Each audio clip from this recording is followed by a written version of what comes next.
Hello दोस्तों, फिर से आपके अपने YouTube चैनल हिंदी की पाठशाला बाय आरजे में आप सभी का स्वागत है। और आज का हमारा टॉपिक है सिलेबस।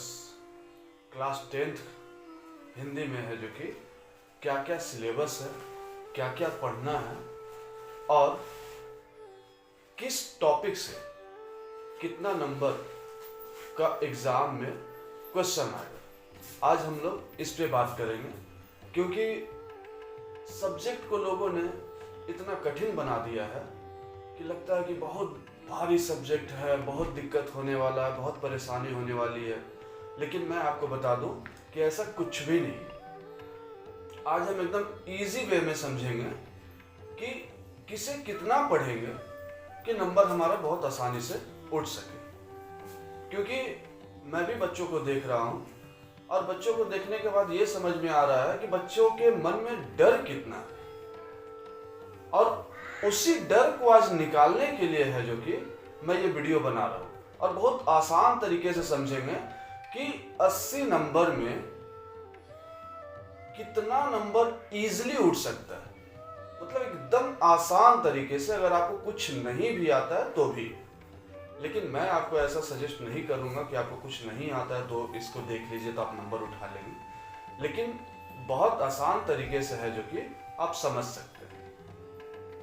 चलिए सबसे पहले बात करेंगे कि किस सब्जेक्ट में, किस टॉपिक में कितना नंबर का क्वेश्चन आना है। ठीक है, तो खास करके आज हम लोग हिंदी की बात कर रहे हैं। तो हिंदी की बात करने में कहाँ से प्रश्न आएंगे, कहाँ से है जो कि क्वेश्चन पूछे जाते हैं, उस पर हम लोग आज बात करेंगे। ठीक है, तो सबसे पहले है जो कि हमारा बोर्ड एग्जाम जो है, टोटल मार्क्स कितने का आता है। तो टोटल नंबर जो है लगभग 80 नंबर का आता है। Full marks 80। ये 80 नंबर का है जो कि बोर्ड एग्जाम में पूछा जाता है। अब प्रश्न कहाँ से बनते हैं, जो एकदम सटीक मैं बता रहा हूं, और आप इतना पढ़ लेंगे तो मैं आपको बता देता हूं कि 80 में 65, 70, 75 उठाना बहुत बड़ी बात नहीं। आसानी से है जो कि वो मार्क्स उठाया जा सकता है। कैसे, चलिए आइए हम लोग देखते हैं। क्वेश्चन का पैटर्न अगर देखेंगे बोर्ड पैटर्न को, तो पिछले साल के अकॉर्डिंग इस बार जो है बदलाव हुआ। बस थोड़ा सा बदलाव हुआ, बहुत अधिक बदलाव नहीं हुआ है, थोड़ा सा बदलाव हुआ। वो देखते हैं हम लोग। सबसे पहला जो है हमारे बोर्ड के क्वेश्चन में है जो कि मैं इसे पहले मिटा देता हूं, क्योंकि नहीं तो फिर जगह कम पड़ जाएगा। इसे मैं सिर्फ मिटा देता हूं। देखिए सबसे पहला जो है, अगर क्वेश्चन का पैटर्न देखेंगे तो सबसे पहले है जो कि वस्तुनिष्ठ प्रश्न पूछे जाते हैं। अपठित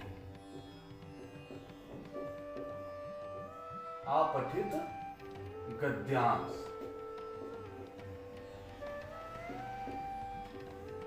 ये कितने नंबर का होता है दोस्तों। पहले है जो कि पिछले साल के बोर्ड के क्वेश्चन को आप देखेंगे तो 5 नंबर का होता था, लेकिन इस बार है जो कि इसमें बदलाव किया गया है और 7 अंक। ठीक है, दूसरा अपठित पद्यांश या काव्यांश कह सकते हैं।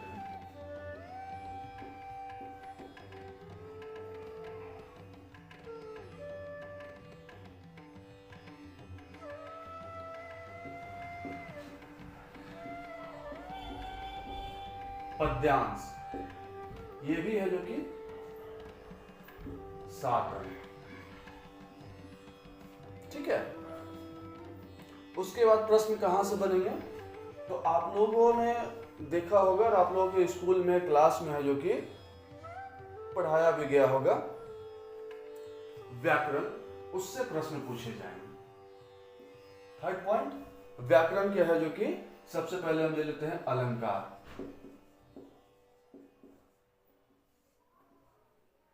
अलंकार 4 नंबर के। ठीक है, उसके बाद वाक्य इसको मैं पूरा लिख देता हूं क्योंकि ये क्वेश्चन जो है रचना के आधार पर आता है।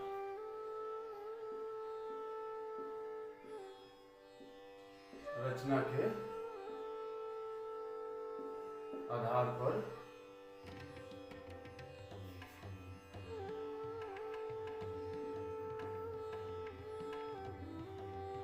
वाक्य, ये भी 4 अंक। 5वां है वाच्य।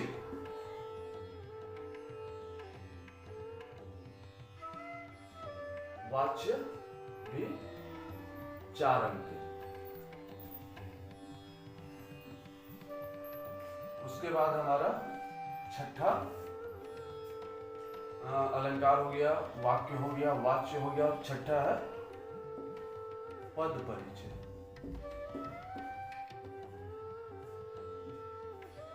ये भी 4 अंक। ठीक है।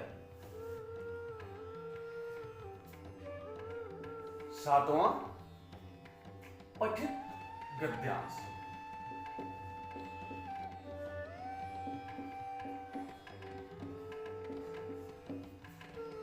ये 5 नंबर के। 8 पठित काव्यांश।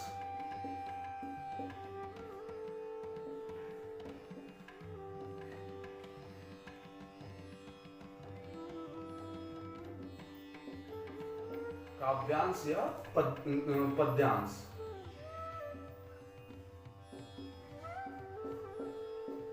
ये भी 5 अंक के।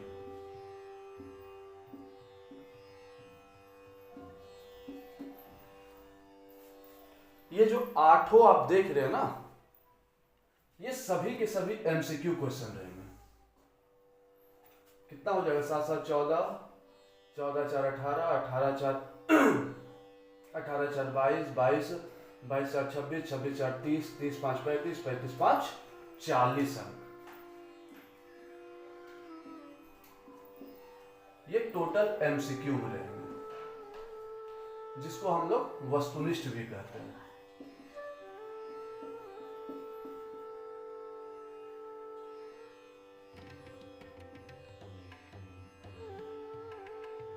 वस्तुनिष्ठ प्रश्न। ये जो है ना, बोर्ड में साफ साफ 40 अंक का जो नंबर है, ये पूरा का पूरा एमसीक्यू रहता है। वस्तुनिष्ठ, मल्टीपल क्वेश्चन के साथ आंसर। वो ऑप्शनल चार ऑप्शन दे देगा एक क्वेश्चन में, और उसमें है जो कि आपको पहचानना है कि सही कौन सा है। ये 4 टॉपिक हमारे चैनल पे पहले से पढ़ाया हुआ है दोस्तों।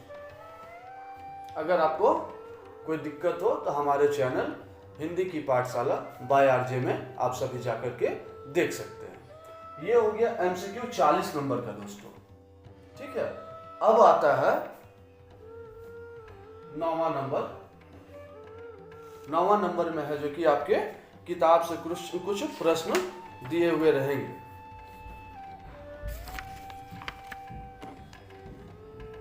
जिसमें से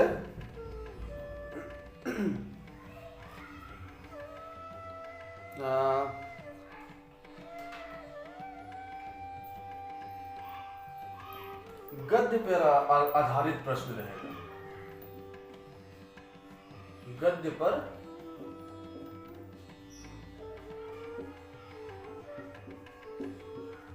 आधारित प्रश्न। 3 क्वेश्चन रहेंगे 2-2 नंबर के। 3 गुने 2 बराबर 6 अंक। 10वां काव्य पर आधारित।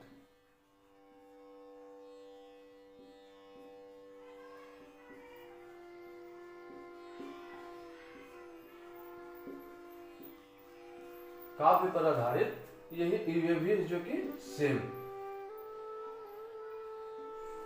बराबर 6 अंक। ठीक है। 11वां आपकी कृतिका पुस्तक,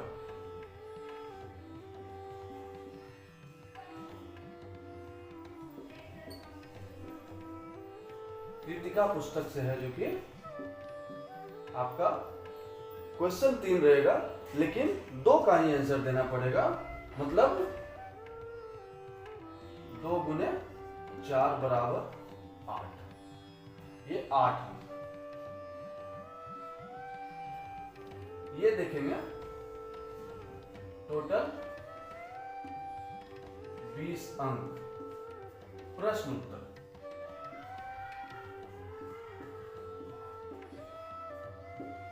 ये है जो कि आपका प्रश्न उत्तर है जो कि 20 नंबर का पूछा जाएगा।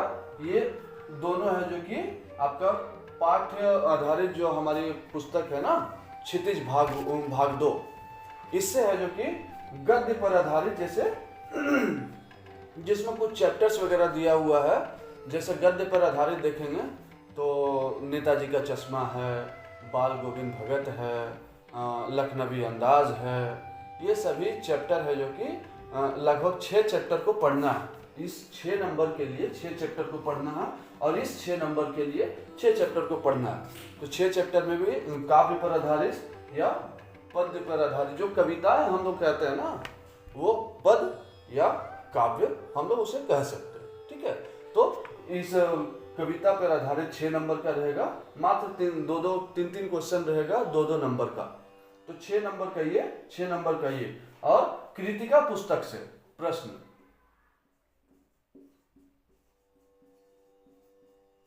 कृतिका पुस्तक से है जो कि आपका 8 नंबर का रहेगा, मात्र 3 क्वेश्चन रहेगा, जिसमें से 2 क्वेश्चन आपको लिखना पड़ेगा। तो 4 नंबर का एक प्रश्न रहेगा और आपको यहां देखेंगे तो टोटल 20 नंबर ये रहेगा। ये 40 नंबर का और ये 20 नंबर का। और 20 नंबर जो है आपका रचनात्मक लेखन में रहेगा। ठीक है, रचनात्मक लेखन में क्या क्या रहेगा ये देख लेते हैं। कहाँ लिख दें, चलिए यहां लिख देते हैं 12 नंबर। 12 नंबर में हम देखते हैं रचनात्मक लेखन में क्या क्या आएगा आपका। सबसे पहले है जो कि आपका पत्र आएगा। पत्र आएगा 5 अंक का। ठीक है, या तो औपचारिक भी हो सकता है या अनौपचारिक होगा। ठीक है, लेकिन ये रहेगा ही रहेगा, इसमें नो डाउट। पत्र बहुत आसान है दोस्तों, पत्र को बहुत आसान तरीके से आप कर सकते हैं, बस खाली उसका फॉर्मेट आपको पता होना चाहिए। और फॉर्मेट पता हो जाएगा और पता रहेगा आपको, तो कोई भी पत्र आ जाए कोई मतलब नहीं, कोई दिक्कत नहीं। ठीक है, उसके बाद देखेंगे 13 नंबर। 13 नंबर में क्या रहेगा, ये रह जाएगा आपका अनुच्छेद।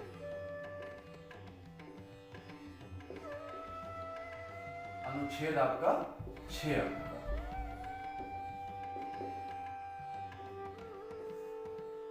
ठीक है, अनुच्छेद आपका कोई टॉपिक दिया हुआ रहेगा, उस टॉपिक में है जो कि लगभग 150 शब्दों का लिखना पड़ता है।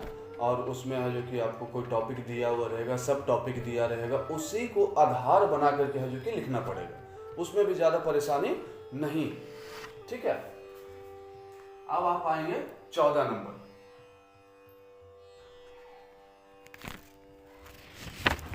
14 नंबर में या तो आप स्वावृत,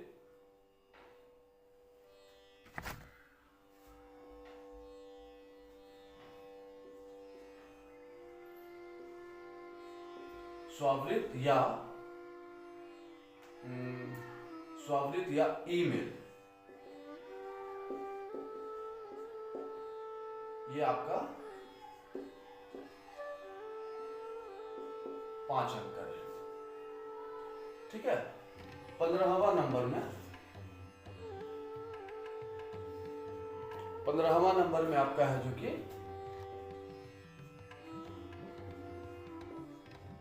विज्ञापन या या संदेश।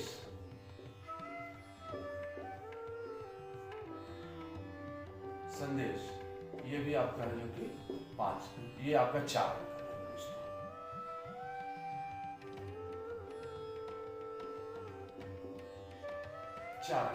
इसे भी आप टोटल करेंगे तो इसमें है जो कि आपका 20 अंक हो जाएगा।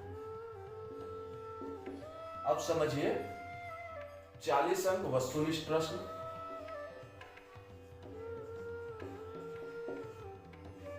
वस्तुनिष्ठ प्रश्न 40 अंक,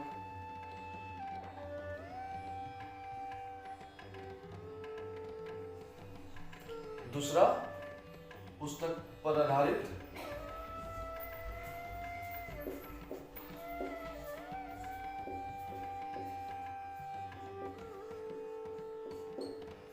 पुस्तक पर आधारित है जो कि 20 अंक।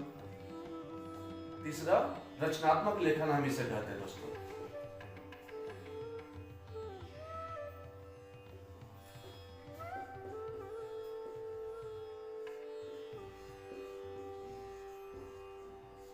रचनात्मक लेखन 20 अंक। यहां देखेंगे आप टोटल 80 अंक।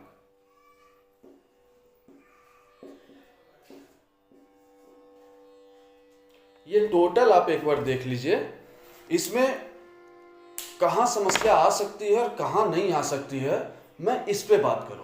ये तो आपको भी पता होगा क्या क्या पढ़ना है नहीं पढ़ना है, क्योंकि आप भी बुद्धिजीवी लोग हैं, 10वीं कक्षा में पढ़ रहे हैं, तो जानकारी आपको भी होगी कि मुझे क्या पढ़ना है सटीक और क्या नहीं पढ़ना है।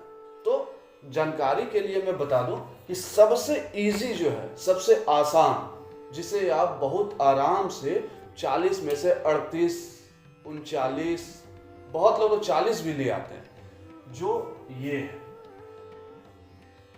आपका जो एमसीक्यू प्रश्न उत्तर है ना, ये जो 8 टॉपिक, ये यहां तक, ये जो पढ़ना है, इसे आप आराम से जो है, जो एक एवरेज स्टूडेंट रहेगा ना, जो एवरेज विद्यार्थी है, वो भी आराम से इस 40 में से एकदम हंस के 30 नंबर आराम से ला सकते हैं। ठीक है, मेरे ही चैनल पे ये 4 टॉपिक का वीडियो पड़ा है, आप जब चाहें तब आप देख सकते हैं और आराम से 16 में 15 नंबर अपने लिए सुनिश्चित कर सकते हैं। और ऐसे ये नहीं है कि वीडियो में पड़ा हुआ आप देख लीजिए, मैं प्रतिदिन आपको एक एक टॉपिक मैं बताऊंगा और बहुत आराम से बताऊंगा, आपको समझ में भी आ जाएगा। और जब एग्जाम से एक हफ्ता समय बचा रहेगा, उस समय मैं एमसीक्यूज क्वेश्चन जो है अपने चैनल पे लेकर के आऊँगा और आप सभी लोग उससे जुड़िए और आप अपने आप का आकलन कीजिए कि आपको कितना पता है, आप कितना जवाब दे सकते हैं। ठीक है दोस्तों, अभी आप ये देखिए, ये 1, 2, 3, 4, ये चारों टॉपिक मेरे वीडियो में पड़ा हुआ है, आप देख लीजिए, नहीं तो मैं अपने डिस्क्रिप्शन में भी दे दूंगा, आप वहां से भी निकाल करके देख सकते हैं। ये अपठित गद्यांश और अपठित पद्यांश जो है, आप 1, 2, 3, 4, 5 प्रैक्टिस करना पड़ेगा। इसे करने के लिए थोड़ा सा दिक्कत है, जो गद्यांश पद्यांश है, इसको करने के लिए थोड़ा सा आपको प्रैक्टिस करना पड़ेगा। ठीक है, अगर आप प्रैक्टिस नहीं कीजिएगा तो ये 7 में से हो सकता है 5 नंबर भी आ जाए। ठीक है, या तो आप प्रैक्टिस कीजिए तो 7 में से 7 अंक आपके कोई नहीं रोक सकता।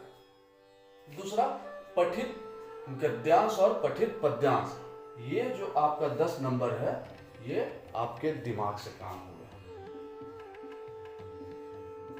कैसे? क्योंकि जो आपने कविता पढ़ी होगी, जो आपने कहानी पढ़ी होगी, उस कहानी को आप अपने दिमाग में कितना रख सकते हैं, ये तो आप पे डिपेंड करता है। मात्र 6 चैप्टर कहानी तरफ से और 6 चैप्टर कविता की तरफ से पढ़ना है, मात्र 12 चैप्टर पढ़ना है और 12 को मैं एक सारांश के रूप में आपके सामने लेकर के आऊँगा। वो 10 से 15 मिनट का वीडियो हो सकता है और उस 10 मिनट 15 मिनट में है जो कि पूरे कहानी का निचोड़ मैं लेकर के आऊँगा। आप शांत मस्तिष्क से बस उसको थोड़ा सा सुन लीजिएगा, देख लीजिएगा और एक दो बार बोलने की प्रैक्टिस कर लीजिएगा। तो ये आपका 10 नंबर में 10 नंबर सुनिश्चित है, इसमें कोई एक नंबर आपका काट नहीं सकता। इसमें भी क्या होगा कि कहानी आपका दिया हुआ रहेगा, कहानी से ही प्रश्न पूछे जाएंगे और एमसीक्यू, एक प्रश्न के 4 ऑप्शन होंगे, ऑप्शन जो रहेंगे और जो सही उत्तर होगा उसका जवाब देना। तो ये 10 नंबर में है जो कि मेरा मानना है कि 10 में से 10 कोई नहीं रोक सकता। मैं इसमें कह सकता हूं इसमें 12 नंबर और ये जो 16 अंक है, 16 अंक और आप मेरे ही वीडियो को 2 से 3 बार करके देख लीजिएगा। तो मैं बता रहा हूं 16 में 15 छोड़िए, मैं 14 ही मान लेता हूं। 14 से अगर आपका कम आ रहा है तो आप अपने आप को एवरेज स्टूडेंट मान लीजिए, क्योंकि एवरेज से जो अप है वो 15 तो कम से कम करेंगे ही इस 4 टॉपिक में, इसमें नो डाउट। अगर आप 14 से कम कर रहे हैं तो आप एवरेज स्टूडेंट है, ये मान लीजिए, ठीक है। उसके बाद 10 में से 10 इसमें कोई नहीं रोक सकता अगर आप कहानी को अच्छे से पढ़े हुए हैं तो। और रह गई बात ये 3, ये जो है आपकी किताब जो क्षितिज है, ये 1 और 2, ये क्षितिज पर आधारित रहेगा प्रश्न। क्षितिज जो पुस्तक है क्लास 10th की, उस पर आधारित रहेगा। किसी भी कहानी से है जो कि आपको दे दिया जाएगा। कहानी से 6 नंबर का प्रश्न पूछेगा और वो भी 4 प्रश्न रहेंगे और 4 में से मात्र 3 का जवाब देना है, जो कि 2-2 नंबर का रहेगा। और इसमें मेरे हिसाब से लगता है कि 30 से 40 शब्दों में है जो कि इसका उत्तर देना है। और इसके साथ भी सेम यही है, ये भी है जो कि आप मान करके चलिए कि 3-3 क्वेश्चन रहेगा, 6-6 नंबर का ये रहेगा। आप इसमें बहुत ज़्यादा चाहें तो आप इन तीनों में मिला करके आप 15 या 16 नंबर, 15 या 16, मैं इतना मान लेता हूँ एक एवरेज विद्यार्थी के लिए। और इससे कम आ रहा है तो आप उससे पुअर हैं, ठीक है। उसके बाद आइए आप इधर, सबसे बड़ा मीटर आपका नंबर उठाने का ये काम करेगा। ये फिक्स्ड है कि ये तो आना ही आना, इसमें ना आप कुछ कर सकते हैं, ना ही मैं और ना ही बोर्ड। जो सीबीएसई बोर्ड का जो क्वेश्चन रहता है ना तो वो कुछ कर सकता है। इसलिए प्रिपेयर रहिए एकदम आराम से, स्मूथली। अगर आप एक दिन में 2 घंटा, मात्र 2 घंटा हिंदी को देते हैं तो आपका रिजल्ट अच्छा होने से कोई नहीं रोक सकता। आज से ठीक लगभग 1 महीने हैं बोर्ड एग्ज़ाम स्टार्ट होने में, उसका डेट शीट आ चुका है, टाइम टेबल आ चुका है, किस दिन किस विषय का एग्ज़ाम है ये आ चुका है। इसलिए मैं आपको आगाह करने आया हूँ कि आप अभी से जग जाइए। और अभी से नहीं जगते हैं तो आप समझिए कि 10th क्लास में किसी तरह पास नहीं होना, ठीक है। पास तो सबको हो जाएगा, लेकिन अच्छे नंबर, अच्छे अंक लाना बहुत ज़रूरी। क्यों? अगर आप अच्छे नंबर नहीं लाएंगे तो आपका अच्छा स्कूल में एडमिशन नहीं होगा। आप अगर अच्छा लिख करके नहीं आएंगे तो आप सेटिस्फाइड नहीं होंगे। आपके माता पिता आपको इसलिए पढ़ाते हैं क्योंकि आप कुछ नंबर अच्छा, ठीक है। उसके बाद देखिए, हम ये इधर तो मैंने बात कर दिया, लेकिन आप इधर देखिए पत्र, सबसे आसान पूरे हिंदी विषय में मैं इसे सबसे आसान मानता हूँ। क्यों? क्योंकि पत्र का सिर्फ फॉर्मेट याद रखना है। अगर आपको फॉर्मेट पता है ना तो आपको कोई नहीं रोक सकता है पत्र को 5 में से 5 अंक लाने में। क्योंकि नंबर कटेगा कैसे? उसका फॉर्मेट आप गलत कर देंगे, या फिर तरीका उसका लिखने का गलत कर देंगे, या फिर अशुद्धियां लिखना शुरू कर देंगे। सबसे बड़ा मैटर करता है हिंदी में दोस्तों अशुद्धियां लिखना। आप लोग लिख करके प्रैक्टिस कीजिए, ना कि सिर्फ बोल करके या सुन करके। जितना आप पढ़ रहे हैं उसको आप लिखिए, जितना आप समझ रहे हैं उसको आप लिखिए, जितना आप याद कर रहे हैं उसको आप लिखिए। ऐसा नहीं कि सिर्फ हिंदी में, सभी विषयों में है जो कि सबसे बढ़िया उदाहरण है कि आप लिख करके सीखिए। एक कविता भी है, करत करत अभ्यास ते जड़मति होत सुजान, रसरी आवत जात ते सिलपड़ पड़त निशान। बार बार के अभ्यास से दोस्तों, जब रस्सी से भी पत्थर कट सकता है तो हम और आप एक मनुष्य हैं, अभ्यास करने से क्या नहीं हो सकता। इसलिए मैं आपसे रिक्वेस्ट करता हूँ कि आप जरूर बढ़िया से पढ़ के जाइए और बोर्ड में अपना परचम लहरा दीजिए, क्योंकि आपसे बहुत लोगों को बहुत उम्मीद है, जो यही समय है उस उम्मीदों पे खरा उतरने का। ठीक है, पत्र हो गया। अनुच्छेद, अनुच्छेद भी मान के चलिए जो भी टॉपिक देगा उसका सब टॉपिक मिलता है। सब टॉपिक मान के चलिए प्रिय खेल पे रहा, या फिर मान के चलिए भ्रष्टाचार पे रहा, बढ़ती जनसंख्या पे रहा, तो उसका जो है सब टॉपिक है जो कि दिया हुआ रहेगा।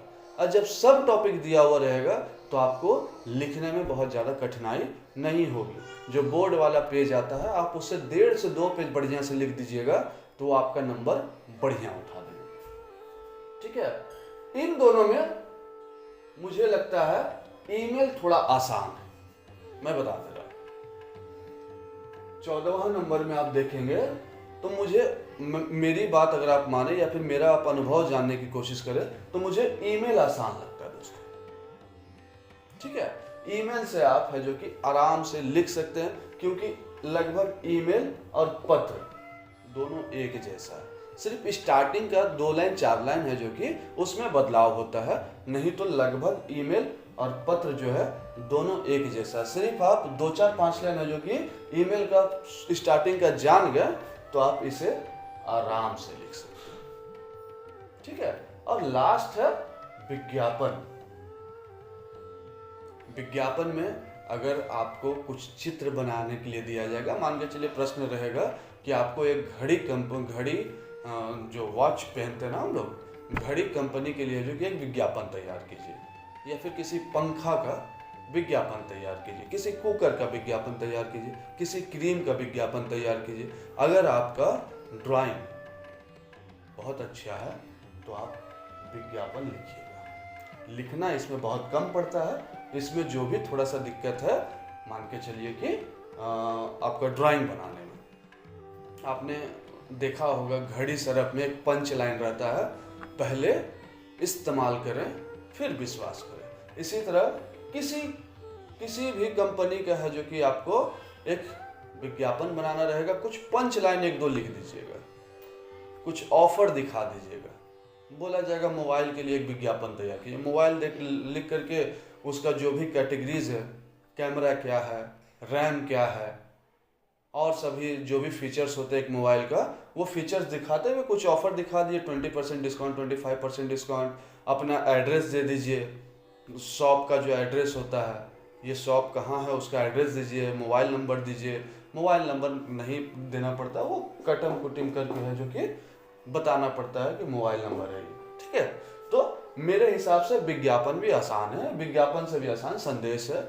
नोटिस भी एक तरह से कह सकते हैं, इंग्लिश में हम लोग बोलते हैं नोटिस, तो नोटिस भी एक तरह से ठीक ठाक है, दिक्कत नहीं है किसी चीज़ में। इसमें भी चारों में है जो कि अगर एक एवरेज स्टूडेंट है तो ये आराम से 17 नंबर, अगर 17 नंबर से कम आ रहा है तो वह दिक्कत है। अब देखिए एक एवरेज विद्यार्थी के लिए और तेज विद्यार्थी के लिए कितना नंबर आ सकता है। ये जो मैंने लिखा है नंबर, ये एवरेज से थोड़ा अप कह सकते हैं।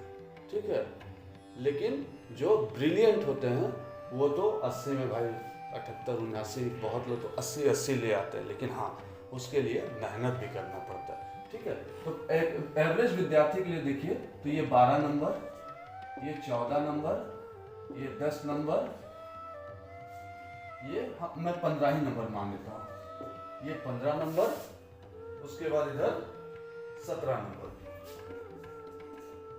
2 4 6 6 5 11 11 7 18, हाथ में 1 2 3 4 5 और 1 6। ये 68 नंबर आराम से आ सकता है एक एवरेज विद्यार्थी के लिए। और जो स्कूल की तरफ से 20 नंबर मिलता है उसमें दोस्तों मेरा मानिए तो 19 20 उस स्कूल की तरफ से नंबर एकदम पुअर स्टूडेंट को भी जो है ना 19 और एकदम ब्रिलियंट स्टूडेंट को भी 20 नंबर मिलता है। ठीक है, तो हम 19 नंबर ही मान लेते हैं, 19 नंबर ही मान लेते हैं। तो 9 और 8 17, हाथ में 1 6 1 7 और 1 8। एक एवरेज विद्यार्थी है जो कि 87 नंबर आराम से ला सकता है। इसमें कोई किंतु कोई परंतु नहीं है, एकदम आसान भाषा में आप इसे इतना नंबर ला सकते हैं। उम्मीद है कि आपको ये सारा जो भी मैंने ये प्रोसेस पूरा बताया है वो आपको पसंद आया होगा, और आपको आने वाले कल में जो भी वीडियो चाहिए हो उसके लिए कमेंट कर दीजिए, और नहीं तो मेरे चैनल से जुड़ जाइए। मैं अब कंटिन्यू प्रतिदिन मैं कोशिश करूंगा कि एक वीडियो आपके लिए लाऊं, और अभी खास करके मेरा जो वीडियो रहेगा वो क्लास 10th के लिए रहेगा, क्योंकि क्लास 10th का बोर्ड एग्ज़ाम है और उनके लिए मैं ज़्यादा सजग हूँ। क्योंकि मैं भी अपने जिस स्कूल में पढ़ाता हूँ वहाँ के बच्चों को मैंने वादा किया है कि मैं आप लोगों के लिए कुछ वीडियोस बनाऊंगा और अपने ग्रुप में डालूंगा।